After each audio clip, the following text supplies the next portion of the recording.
New details on Jeffrey Epstein's death are coming to light. Records obtained by the Associated Press reveal that 2 weeks before he allegedly ended his life, show that, according to the observations of jail officials, Epstein was agitated and unable to sleep. He reportedly called himself a coward and said he was struggling to adapt to life in jail after his arrest in July of 2019. AP also reports that Epstein was under psychological observation at the time for a suicide attempt days earlier that resulted in his neck being bruised and scraped. However, after a 31-hour suicide watch, Epstein said he wasn't suicidal, and he told a jail psychologist that he had, quote, a wonderful life and, quote, would be crazy to end it. On August 10th, 2019, Epstein was found unresponsive in his cell and was reported dead that morning. AP has obtained more than 4,000 pages of documents related to Epstein's death from the Federal Bureau of Prisons. So, sounds like he wasn't suicidal. Sounds like maybe he didn't commit suicide. Wow, gasp. No, you can't say that, Jessica. These documents from the AP, which were apparently from the Federal Bureau of Prisons, I mean, come on, does anyone buy this at this point? It's basically common knowledge at this point that he allegedly did not kill himself. We have to say allegedly still.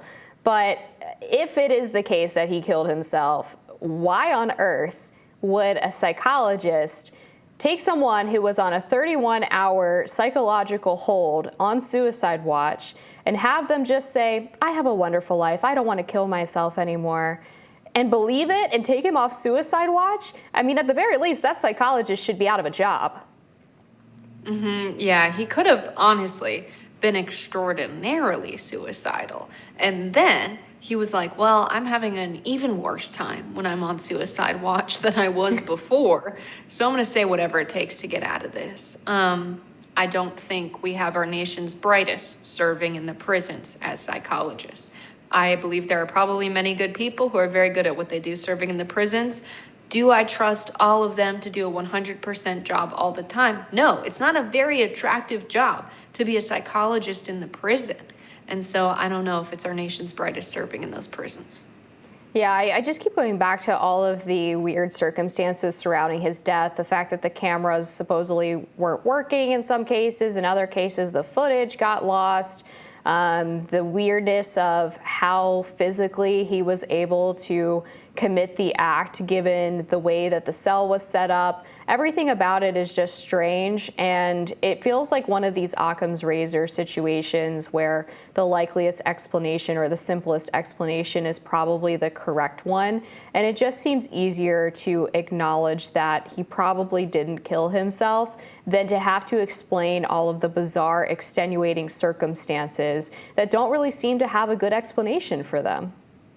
Yeah, and let's not forget that we don't really see prison guards have a high regard for human life when it comes to the prisoners that they work to, I don't want to say serve, but they work in the prisons where they have to manage the prisoners that are in those prisons.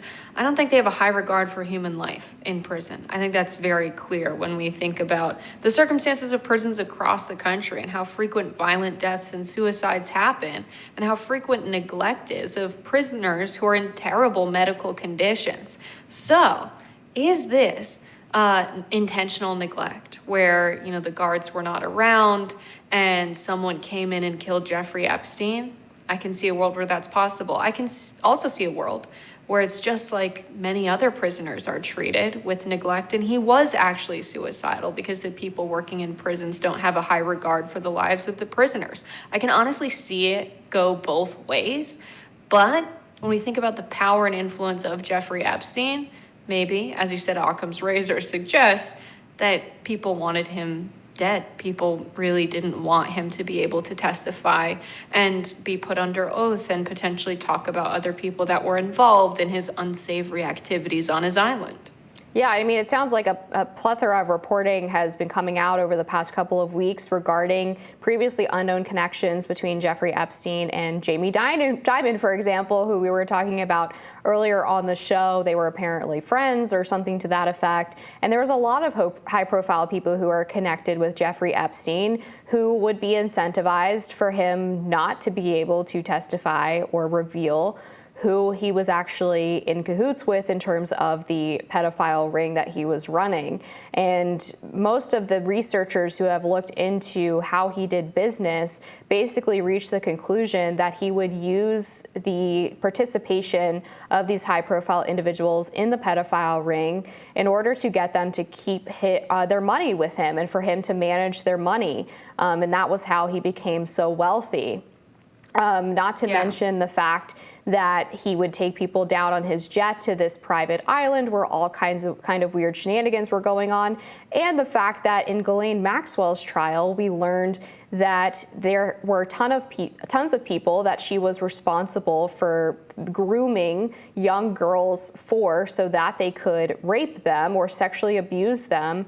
And yet we weren't allowed to learn who those names were, who those people were. It was all kept under lock and key, even though it was of obviously evidentiary value to the investigation into the case itself. Yeah, it's really revealing a side of business dealings that is maybe more common than we think, just looking at the Jeffrey Epstein case. So many business dealings happen overseas where sex work is legal or more common. And so when you think about the types of mergers and acquisitions that happen at these conferences overseas, it's not something that a lot of folks report on. But it is pretty common to talk to someone who has worked at Amazon in the early mergers and acquisition days, for example, to ask about what kind of business dealings were happening. When you have things going down in foreign countries with multinational corporations and everybody goes out and gets drinks, you can talk to people and ask what kind of activities went down. There's a certain kind of collateral that happens when you cross that line and you know of someone who's been involved with a sex worker overseas. Blackmail being the premise of a major business dealing, I think, is far more common than just the Jeffrey Epstein case. Sure, and that's what they tried to get Trump on initially in terms of the dossier, was the idea that he had slept with a Russian hooker and engaged in some kinky, weird fetish, and that there was a recording of it that the Russian government was using to allegedly blackmail him.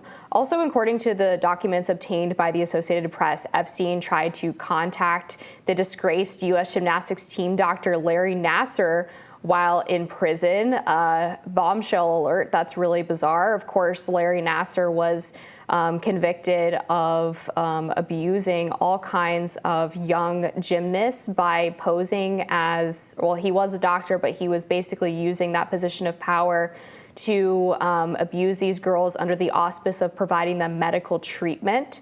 The fact that these are two guys who were in jail, of course, Epstein, pending trial for the trafficking of young girls or the abuse of young girls, is really bizarre. I wonder if they got in contact, and if they did, what exactly it was they talked about. Yeah, it's just the list of people who have this amount of money is short. And among that list, those who are not using their money and power and influence to do extremely unsavory things, I don't think that exists. I think it's sickening when someone has that much influence, when you have billions of dollars, when you have hundreds of millions of dollars. I think you lose a little bit of your humanity. And I don't know if it's required to maybe not have a full moral compass to be able to amass that amount of wealth. Just thinking about the exploitation necessary to get to the point of having billions of dollars or hundreds of millions of dollars.